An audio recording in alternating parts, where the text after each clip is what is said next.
سەرەتا سڵاو لە گەلی کورد لە هەموو کردوەرپەروەرێک لە هەموو وڵات پارێزێک لە هەموو کەسانی کەوا کوردستانی خۆیان خۆشەوێ و ئەمڕۆ چالاکی قەڵغانی زیندوو کە دەکاتە 20مین ڕۆژی لە هەرێمی برادۆست ڕۆژانە قەڵغانی زیندوو بەرەو پێشترە چێ دۆڵەمەندترە بێ ئەم چالاکیە ڕۆژانە سەردانی خەڵک زیاترە بێ گەنجەکان زیاترە بن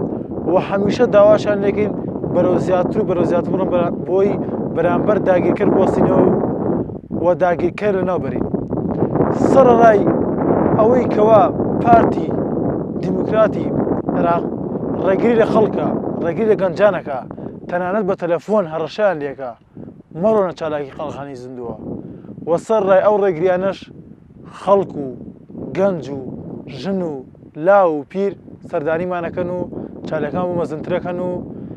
زۆر بە چاکی چالاکان بڕێوە بردێ ئەم ڕێگریانەی کەوا پارتی دیموکراتی عێراقیکە هەمووی خزمەتێکە بە دوژمن هەمووی خزمەتێکە بە داگیرکەر یعنی ئەمە خزمەت نییە بە یەکێتی نەتەوەیی ئەمە خزمەت نییە بەوەی کەوا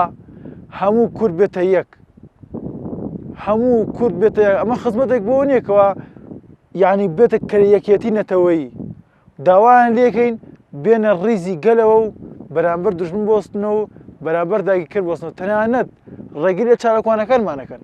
کە بێنە چالاکەمانەوە ڕێگری لە تاک بە تاکی چالاکوانەکانمانەکەن کە بێنە قەڵغانی زیندووە یعنی ئەمە بواکەن ئەمە شتێکی ڕاست نییە ئەمە خزمەت نییە بە گەل بە کورد ئەوە تا ڕۆژان ئەیان بینین ئەو ڕۆژە سوێندیان خوارد لە کاتی سوێن خواردنە دوژمن خاکی ئێمەی تۆمبارانە کرد لەلایەکۆ ئێران لەلایەکۆ تورکیا یعنی بیرکەنەوە بزان ئەم گەنجانە بۆچی هاتون بۆ ئێرە لەبەر چی هاتون بۆ ئێرە بۆی بەرامبەر دوژمن بۆستنەوە یاخۆ بەرامبەر ئێوە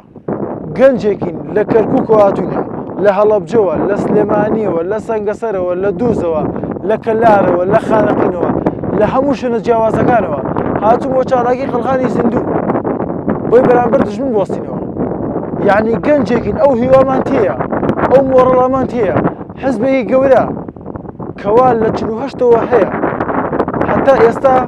بە قسەی خۆیان خزمەت دەکەن بە گەل داواتان لێکەین وەرنە ڕیزی یەکێتی نەتەوەیەوە خزمەت بە گەل بکەن نە خزمەت بە داگیرکەر و